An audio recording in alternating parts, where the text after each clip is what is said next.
Good afternoon, everyone. Thank you for joining us this afternoon for our third webinar in our series. My name is Michael Dark. I'm a clinical research manager at University of Maryland School of Medicine and manager for the Maryland Tobacco Control Resource Center. This is our third webinar, and our topic is cannabis. We have a fireside chat for you with a great speaker. I do have a couple housekeeping things to go over, and then we'll go ahead and jump in.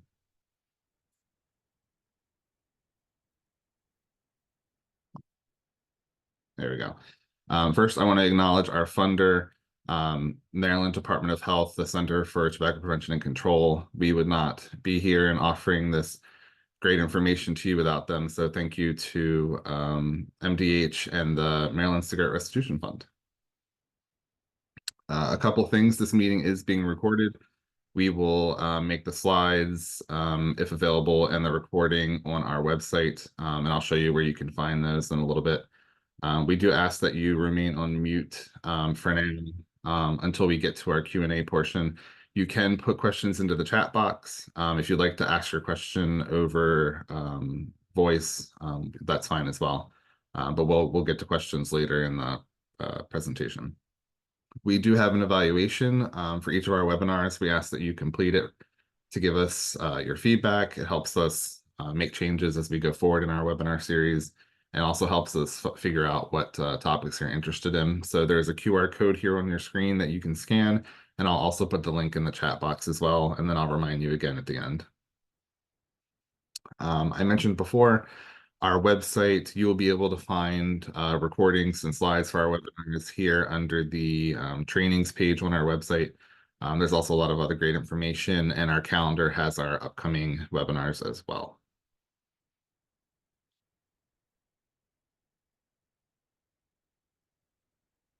All right, so I'm going to go ahead and introduce our speaker.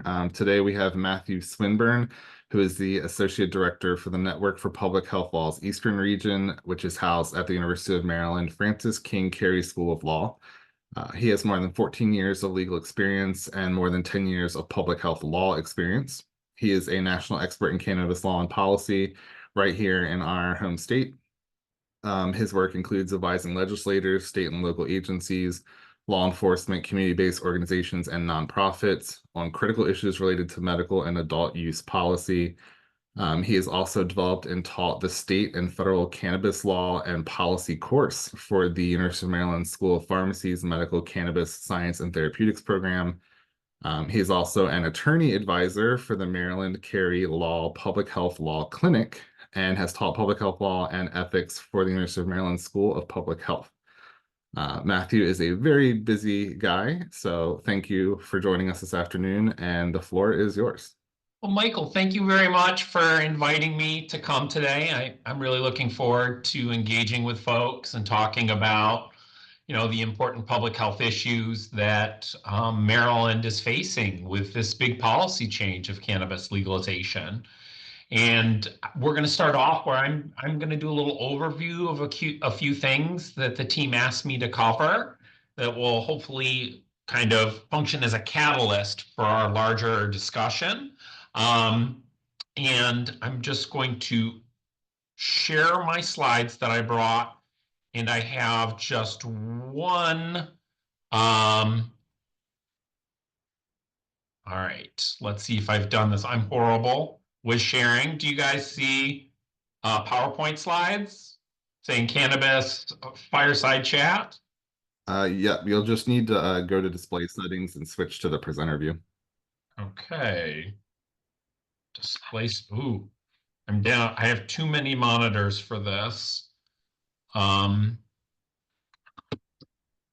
This is pretty on brand for me to have problems with displaying things. So I apologize. All right. Does it look better now, Michael? No, it's so if you come out of full screen, there should be a display settings option above your slides. Okay. I'm not seeing that.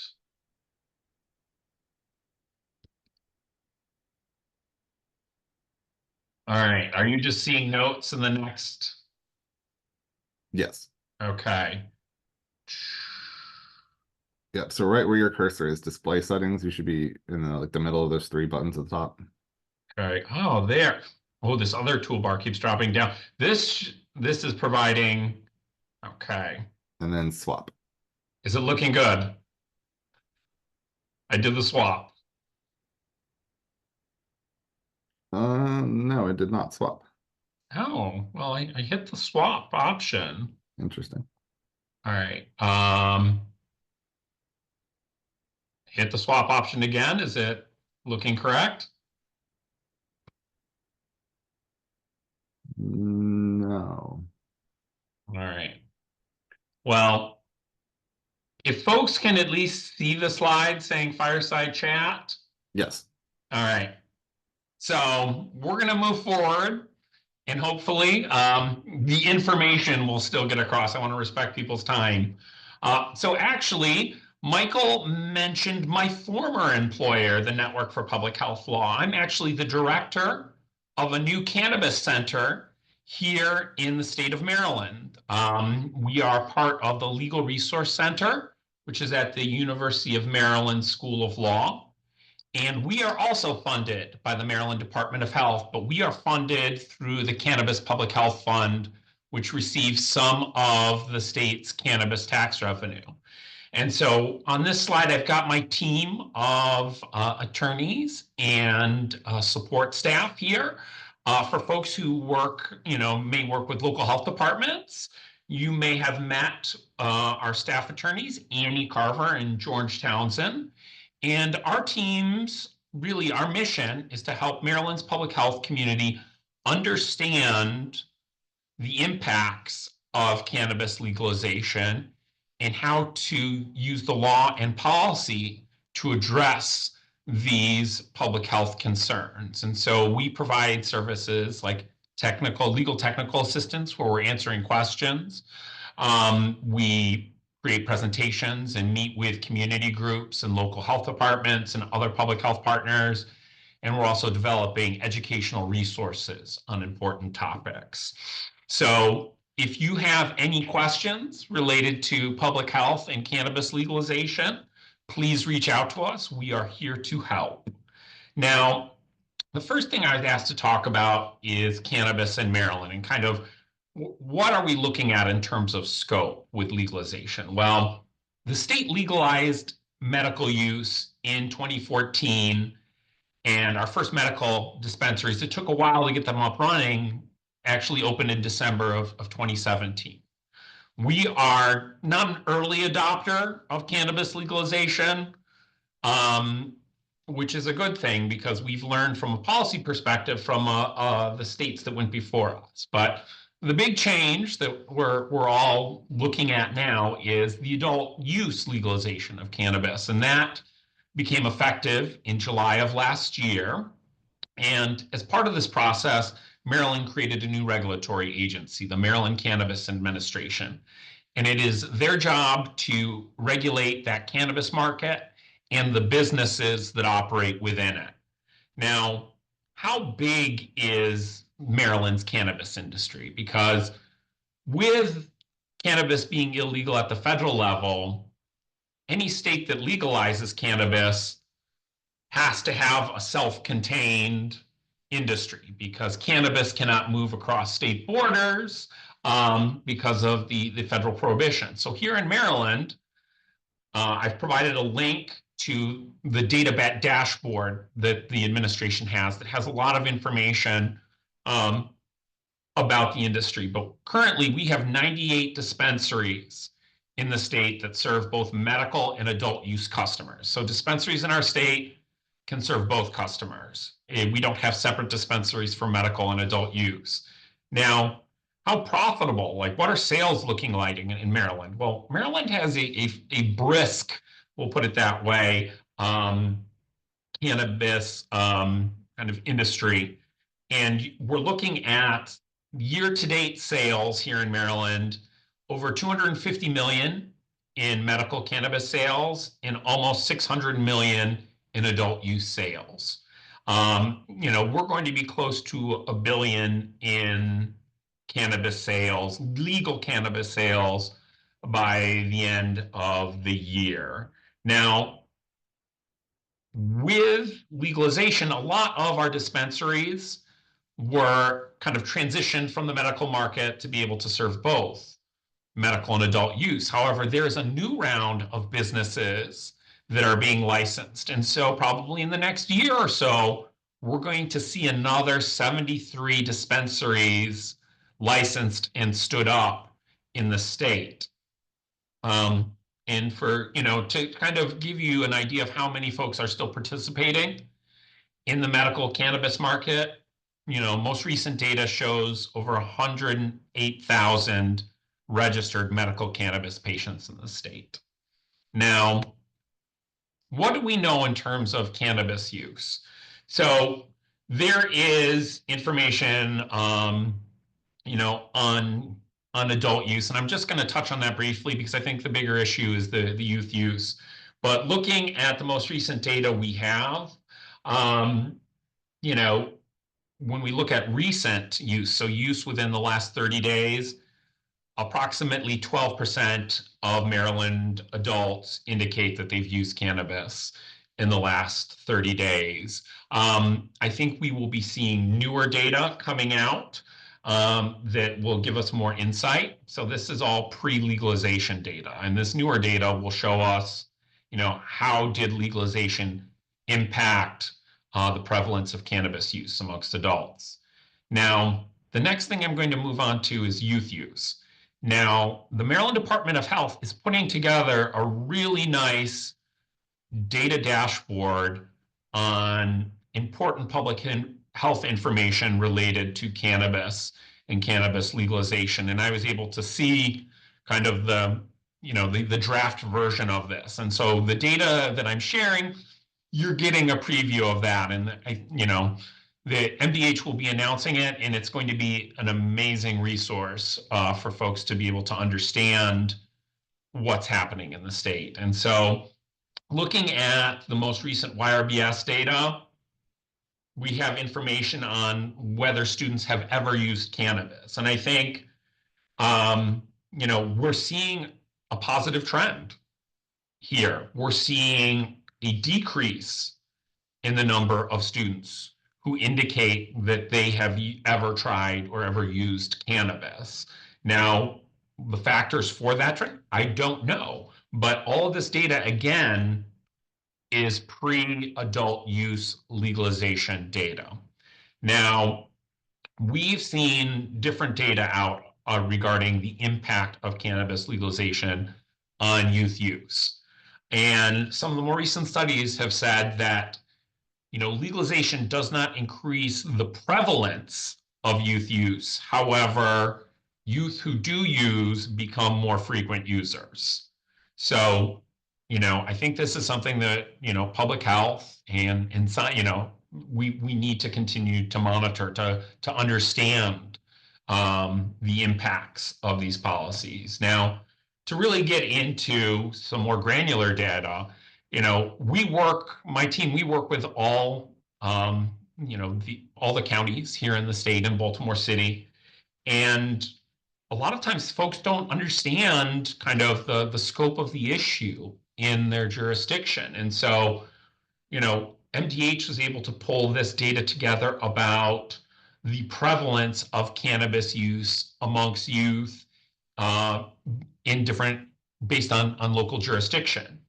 And so we're seeing, the highest use in the state based on this data set is actually in Kent County, with approximately 37% of high schoolers indicating that they have ever used cannabis.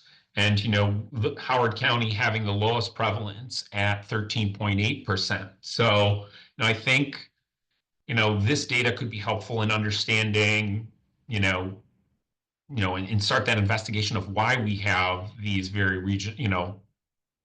rather considerable discrepancies geographically. Now, what are the public health concerns that our public health community has here in Maryland? And so my team at the Legal Resource Center we conducted a cannabis community needs assessment. And we sent these surveys to all the local health officers. And we have received responses from all 24 local health departments. And we were looking at finding out, our main questions were, what concerns do you have? What issues are you currently facing? What are you trying to do to impact these issues? And what are the barriers to your efforts? And so we are working on a final draft of this for MDH. And once we get their approval on this report, this is something that we'll share with the public. But the main takeaways is, our health departments are most concerned with youth use and access, cannabis impaired driving, and cannabis use during pregnancy and breastfeeding, which just happen to be some of the issues that the TCRC asked me to provide a little data on. Now, in terms of the challenges, local health departments are letting us know that the public's change in risk perception around cannabis is a real barrier to their efforts, as well as a lack of information, good information. We have a lot of horrible, how do I put this nicely, Facebook science that the public is consuming. And, another issue is because of the legal status of cannabis at the federal level, it's harder to do plant touching research with cannabis, which limits our scientific knowledge regarding medical benefits and health risks. And finally, I think an issue that is unsurprising is, the need for more resources and funding to tackle these issues. Now, we're going to look at the special health concerns for pregnant and breastfeeding individuals as well as youth. But I just wanted to touch briefly on, these are some of the short-term health effects that we know of with cannabis use, that these issues go across, populations with this. We're looking at some mental health issues, breathing problems, impaired memory. A lot of these things, lead to other issues. Now, the studies of the long-term effects, they still, I think more work needs to be done, and that's a whole other discussion. But I want to jump into first, talking about these vulnerable populations, why should there be an emphasis on really, public education for pregnant and breastfeeding individuals? And I think the Maryland Cannabis Administration has some great resources on this to help educate the public, and I've linked to them here. They have this Be Cannabis Smart public information campaign. And, the key messages here is that no amount of cannabis use is known to be safe during pregnancy or breastfeeding. Individuals need to know that they're putting their health and their baby's health at risk, and that THC, the primary intoxicant in cannabis, passes to the baby during pregnancy and breastfeeding. Now, initial research shows that THC can cause babies to develop problems with feeding and potentially long-term problems regarding attention and learning. Now, THC passes through breast milk. And the idea of, well, I can pump and dump for a little bit and then, my baby will be in the clear is a fallacy. THC remains in a person's system for quite some time. Now, secondary to this, is the cannabis, impairing an individual's judgment, alertness, key things that are important for raising and caring for your child. And one of the issues, kind of on a more systematic,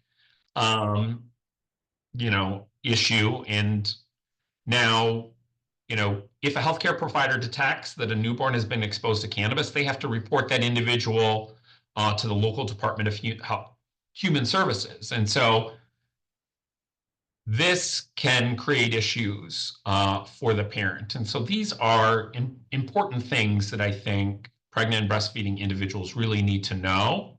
And as we'll look at kind of the changing perceptions, a lot of work needs to be done in this space. Now, when we talk about risks for youth, again, MCA has another great resource that I linked to here. And the special concern here, and this is not surprising to folks, is that, you know, with young people, their brain is still developing to the age of 25. And since THC reacts directly on the brain, it can harm a young person's memory, learning, and attention span. And this impairment can be long-term. And there's also a concern that frequent cannabis use during youth and adolescence is linked to worsening of mental health symptoms, and it creates an increased risk for what in the resource they refer to as increased risk of addiction, but you'll often hear the term used, cannabis use disorder here. So it's this impairment of cognitive development and increasing the risk for these mental health issues and potentially cannabis use disorder that's really important. So again, education to this population is really important. Now, driving under the influence, we know that cannabis impairs, an individual's physical and mental capacity, which, increases risk while driving. And, one of the key things that we point out is that, when we're talking with community groups, is that driving under the influence of cannabis remains illegal. It was illegal before, it is illegal now. But with legalization, the state created some special new kind of legal mechanisms to try to discourage this public health challenge. And we have separate, essentially, violations. A driver is not allowed to consume any form of cannabis inside a motor vehicle, and they don't even have to be driving. It is illegal to consume cannabis in a parked car. Now, passengers, there's a special prohibition on their smoking inside a motor vehicle, but it is limited to the smoking of cannabis. So, this is an interesting thing. We pointed out that would mean that a passenger could, take a cannabis edible while they're in a vehicle. So it's, different concerns there. Now, the impact of legalization on impaired driving is mixed. We see some research that says that, there's a correlation with an increase, but when there have been kind of the research surveys on this, the jury is still out on whether or not legalization actually increases the amount of traffic accidents associated with cannabis impairment. But the big challenge in this space, and this is what you've probably heard from folks in law enforcement, you've probably also heard from employers, because this is relevant to the workplace as well, that unlike alcohol, there isn't a universal test for cannabis impairment. There is no cannabis breathalyzer test that immediately lets you know that an individual is impaired. Well, what about blood tests? Well, here's the challenge. THC remains in a person's body long after the impairment from cannabis has left.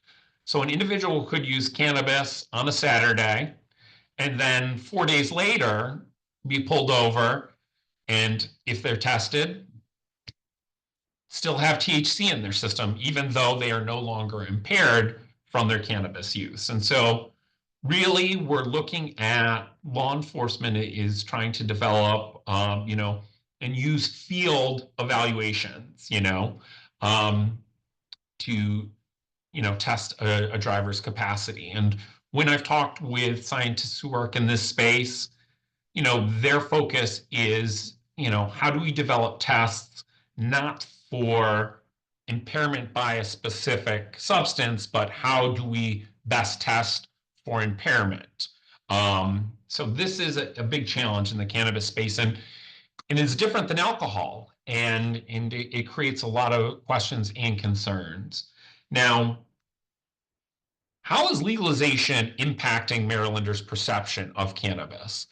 Now, we have a really interesting study that was done here by the Maryland Cannabis Administration. And so they surveyed their patient population. So we're looking at medical cannabis users. And so in this survey, there were some concerning trends. Now, some of the things, that I really want to highlight out of this is that with these folks were interviewed pre-legalization and post-legalization for this study. And what this study found is that with legalization, there was an increase in medical cannabis patients who indicated that they used cannabis while pregnant or breastfeeding. You also saw an increase in the number of medical cannabis patients who indicated they drove under the influence of cannabis, a more than doubling in that case, going from 18% to 39%. And this is something, that's concerning for youth use, is that patients, one of the key things to help protect youth is securing your cannabis at home so that your child can't access it.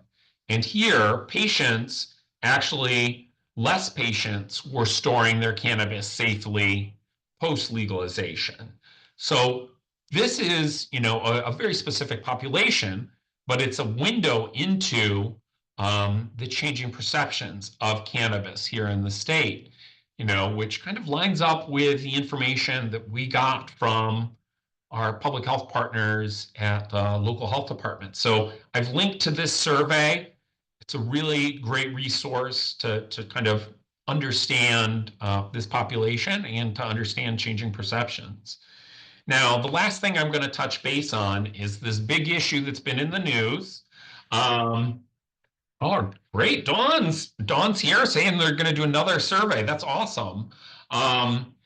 Well, big issue that folks, have probably heard about on the news is that the federal government is considering rescheduling cannabis under federal law. Right now, it is a Schedule I substance, and that is the most restrictive prohibition or categorization under the Controlled Substances Act, and they're looking at moving it to Schedule III, which would allow prescription medications to be developed from it, and is essentially, this rescheduling is an acknowledgement by the federal government that there are medical uses for cannabis and that it doesn't present the same potential for addiction and abuse as other Schedule I substances.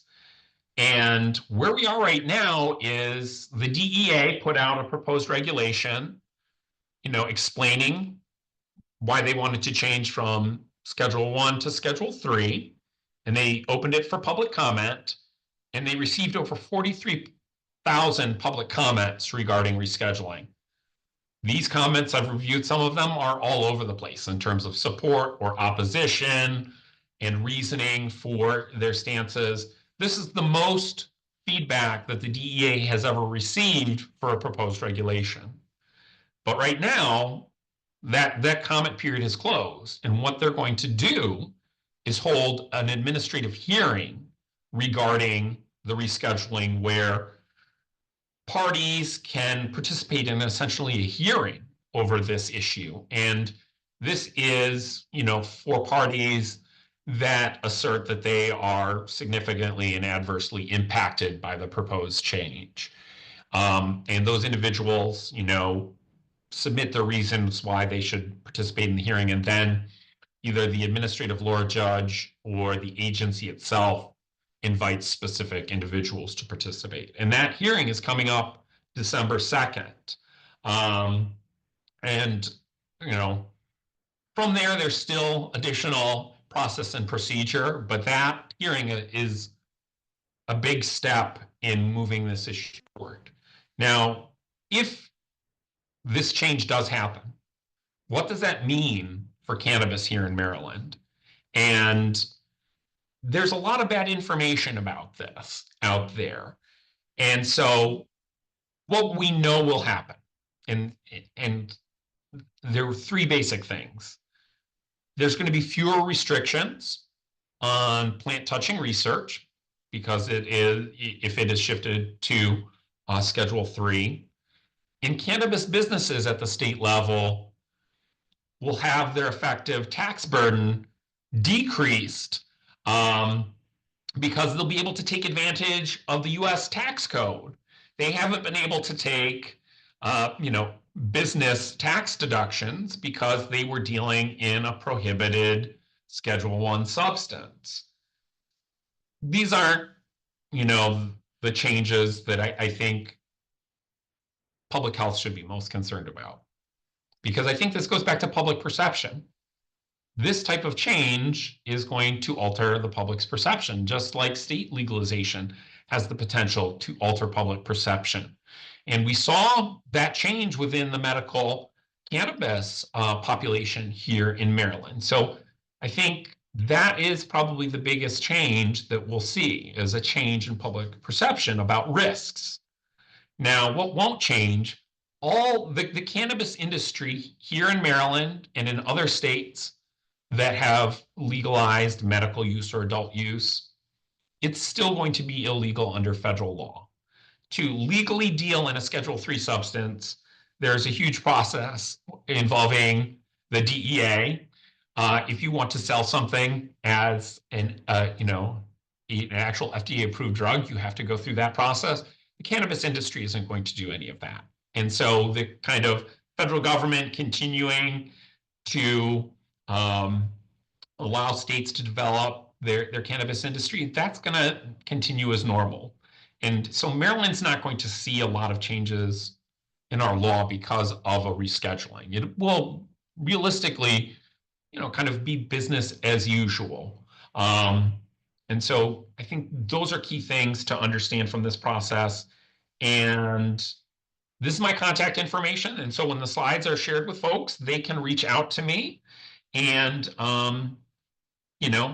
ask me any questions they have. And that's my presentation.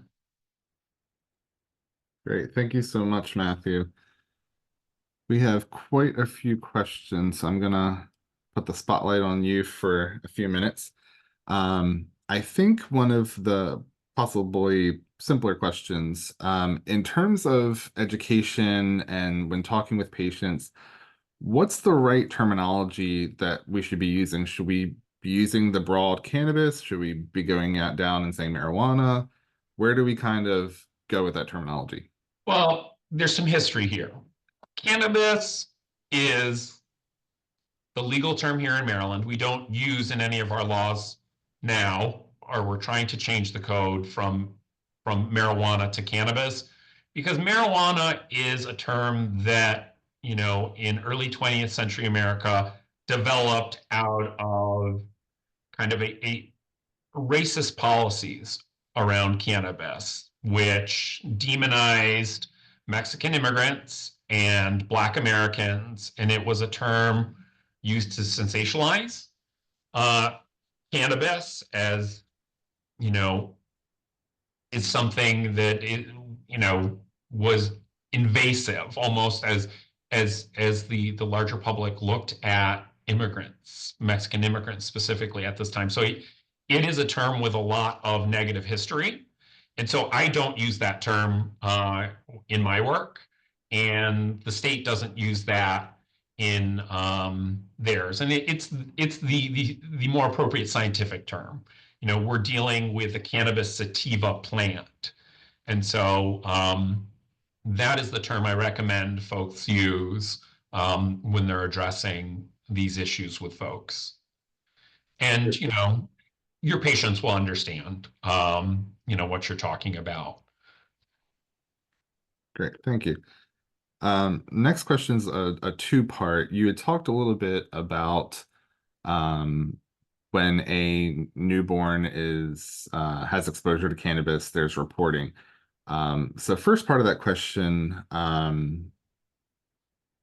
even with cannabis being recreational now, do providers still need to report newborn exposure? And if so, how do providers detect newborn exposure?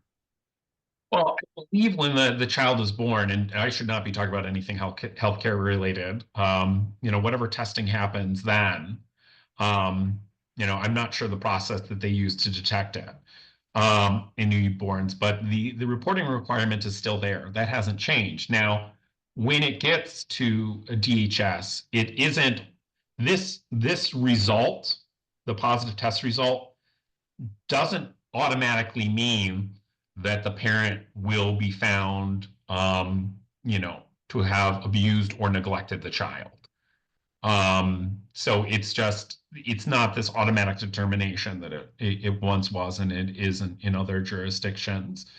But it is something that has to be reported. And the concern is, you know, you're getting these services, you're number one, potentially placing your child at risk from using it should be the primary concern. But there's also, we want to point out to folks that in addition, you could be getting more government involvement in your parent-child relationship.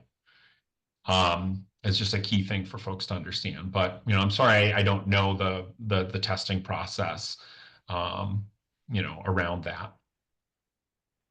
Understood. Thank you. Um, Another question. If you are driving behind someone who is smoking cannabis while driving, should that be reported? And if yes, to who and how? Um, it is, I would be concerned, but the reporting mechanism is the same as always. Contacting law enforcement. This is something that law enforcement addresses, and that's a key thing to understand. There are a lot of things. Who has enforcement authority around what? Things like public use of cannabis in a vehicle. That is a law enforcement issue. But if you see issues with a cannabis business, for example, they, they're allowing public use of cannabis in their business. Not only is that a violation of the Clean Indoor Air Act, which, local health departments have enforcement authority of, and it's also in violation of the cannabis business laws that the Maryland Cannabis Administration has authority over. So, if you see that, if a person is smoking cannabis while they're driving, they're putting other people at risk potentially, and you're well within your rights to contact law enforcement. Do you have any information about how to virtually attend or listen to the DEA hearing about the proposed regulatory changes? I'm looking for that myself. I want my team to have a viewing party. I don't have that yet, but I can share that once we track it down, because I think it's going to be an interesting hearing. I think yeah, it's going to be a very interesting hearing. But when we get information about it, I'll share it with the TCRC and you can share it with your folks. Great. In terms of a potential schedule change for cannabis, what kind of timeline would we possibly be looking at? All right. So with that, we're at the stage of the hearing. Now, even if after this hearing the DA deliberates and looks at this information and decides to do, the change, there is a potential that lawsuits will be brought to block this change. So the timeline on this is um, hard to estimate, because this is so controversial. There is a likelihood of lawsuits, and those could drag this process out considerably. Great. Does medical cannabis have the same strong scent as recreational cannabis? Yes, they are. Medical cannabis and recreational cannabis are the same plant, the same type of products. The only difference between medical and adult use cannabis, and there's two. Number one is adult use products are taxed. medical cannabis products are not. And medical cannabis patients have access to not different strains or of cannabis flower, but they do have access to higher potency cannabis edible products. In the adult use market, people can purchase an edible that has up to 10 milligrams of THC, and they can buy a package that has up to 100 milligrams of THC. The MCA, the state, allows medical cannabis patients to purchase products with up to 40 milligrams of THC per serving and 400 milligrams per package, with the idea that some medical patients may need higher level of THC to get the medical benefit. But that's, really those are the slightly different, products, but from a flower perspective, it's the same product. And so you're going to have the same smell. It's going to be the same. Is there a preference in the terminology between adult use versus recreational? Again, I use adult use. That's what is used in law when referring to this.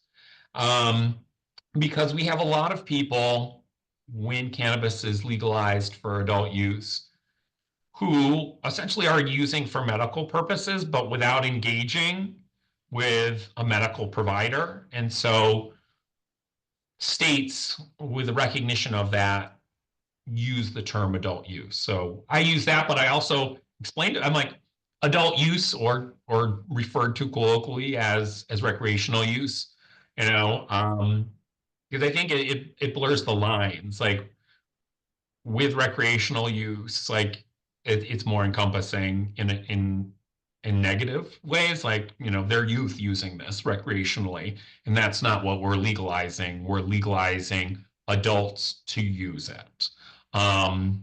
So that is the term I use, and in folks who work in this space use. Currently, is medical cannabis federally illegal or just adult use? All cannabis use is federally illegal. The federal government doesn't make a distinction between medical and adult use cannabis. And, it's interesting.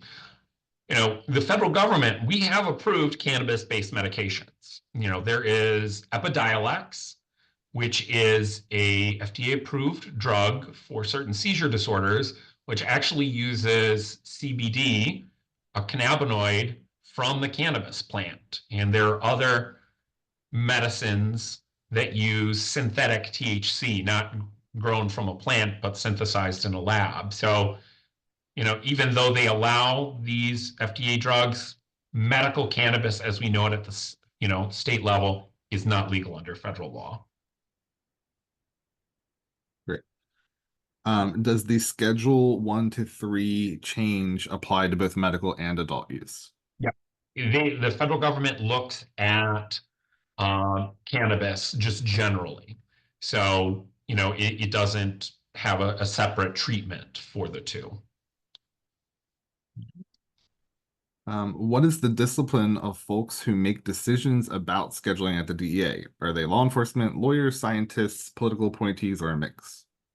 You're going to see all of those interests involved. So before the DEA even got to this proposed rule, it was DHHS that sent over a letter recommending that this change be made based on their scientific research into the medical benefits of cannabis, the risk of abuse, the risk of addiction, whether or not this could be used safely. And the DEA, in making their decision, has to abide by the scientific recommendations, but it can consider other factors. So there is, science from scientists at DHHS and FDA who have looked at this. So there are a broad spectrum of specialties looking at that. And you're getting, with 43,000 comments, you're getting some not helpful comments, but you are also getting various experts providing insight, and the agency has to review all 43,000 of those comments. And in their final rule, they have to respond to those concerns. Now, if there are, 10,000 comments on one specific issue, they just address that as a whole. There isn't, individually addressing each comment. Great. I'm writing down these questions like furiously. I have to report out all the questions I answered to MDH. I will make sure you get a copy of the transcript. All right, thank you. Since legalization, is there any public health concern regarding youth? Yes, there's a lot. That is the primary concern of our public health community here in Maryland is youth use and youth access. And the state, our legislators and the Maryland Cannabis Administration have put a lot of policies in place to try to minimize the risks to youth. And I study cannabis policy across the country and have looked at every state's regulatory system, except maybe Ohio, because I haven't had time yet. And I've been studying it for quite some time. And Maryland has strong policies in this place, in the issue of youth access and use. For example, we have very strong cannabis advertising restrictions. Now, we do not have cannabis billboards in our communities because state law prohibits it. We place restrictions on the content of their advertisements so that they can't be attractive to children. They can't use certain things in these advertisements. They can't advertise in media or at events where there's a considerable number of children present. Like we have this mandate that a cannabis business can't advertise at an event or in a media where we have, I believe the cutoff is 85% of the audience is reasonably expected to be adults. So if you have more than 15% of the audience could be expected to be youth, you can't advertise there. And that's one of the more restrictive kind of audience composition percentages in the country. I believe Connecticut might be one of the only states that's slightly higher at around 90%. We have strict packaging laws so that the packaging of cannabis products can't be attractive to children. We have this, a more plain packaging requirement. We have the MCA working hard on public education campaigns, also working with MDH on this issue. We have a Cannabis Public Health Advisory Council, which is a collection of experts that study and make recommendations on key public health issues, including youth use and access. And all of our cannabis businesses are age gated, where you have to show government ID to be in there, and ID is checked twice upon entry to the waiting area and again at the point of sale. So we have a lot of strong policies in place, but it's still a concern. It's still a concern. With every community group we meet with every health department we talk to, that is the big concern. And I think probably one of the most powerful tools we can have in this space is figuring out, our public education. And MCA has some really good resources on this. Great. Earlier in one of your slides, you talked a little bit about there were some looks like fines associated with smoking or consuming while in a motor vehicle. Is there a distinction between or why is there a distinction between smoking versus consuming cannabis? Well, that was for two different individuals. The larger fine was for the driver.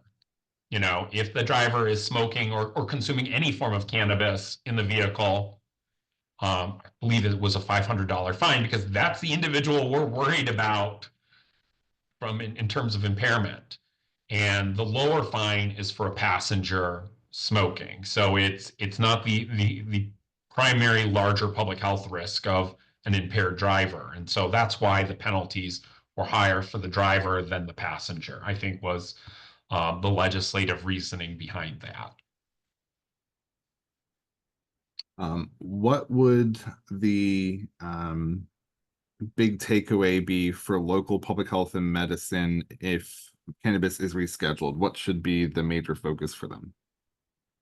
Well, I think the major focus is everything you're focused on now is going to continue. And the one challenge that I think we could see is a continued change of the risk perception. But with that youth use data that I showed earlier that I was able to get from MDH, with youth use, we're seeing a decrease. But when we see that data post legalization, that will be really critical. So I'd say to public health folks,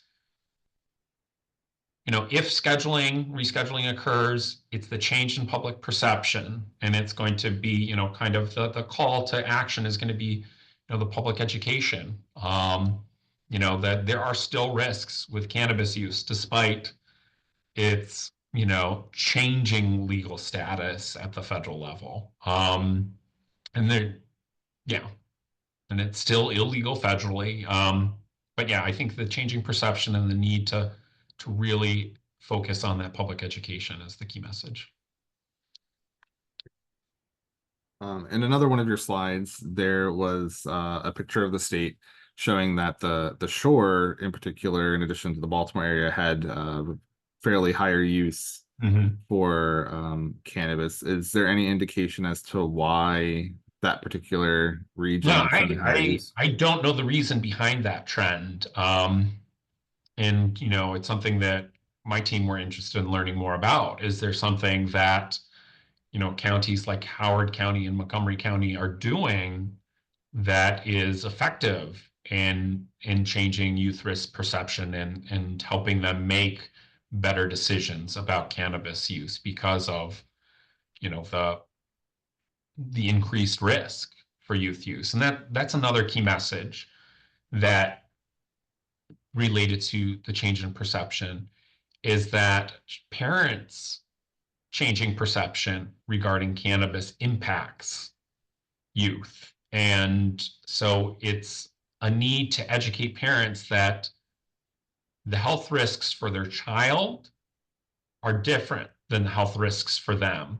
This key period of cognitive development makes them especially vulnerable to some of the negative outcomes.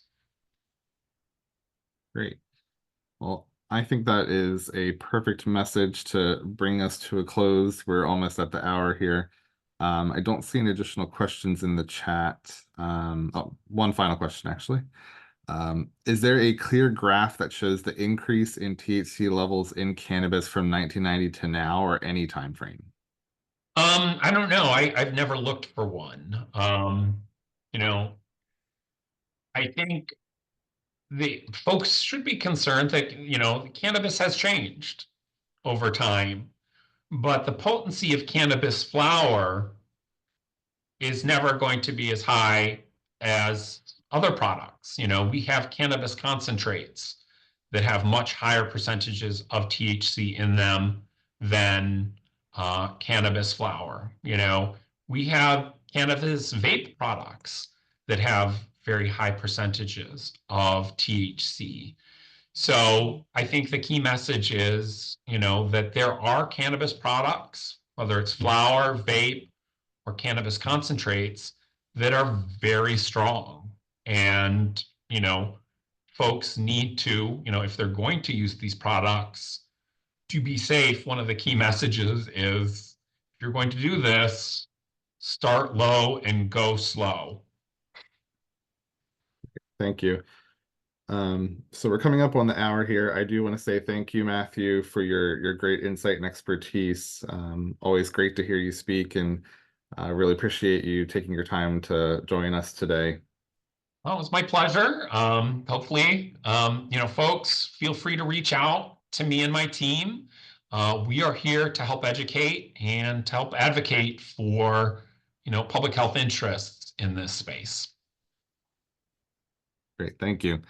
I do want to remind everyone as we close that we have some additional webinars scheduled. Our next webinar is next week on November 7th. That is on lung cancer screening in tobacco users. We have Dr. Janaki Deepak from the University of Maryland School of Medicine joining us. The registration link is here on the slide. It's also on our website, so you can go there to our calendar page. And then just a final reminder, these slides and the recording will be available on the website.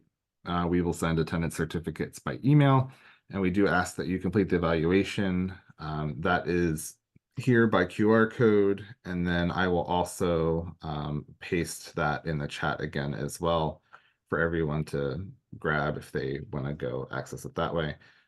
So thank you again, everybody. We really appreciate it, and I hope you have a great rest of the afternoon.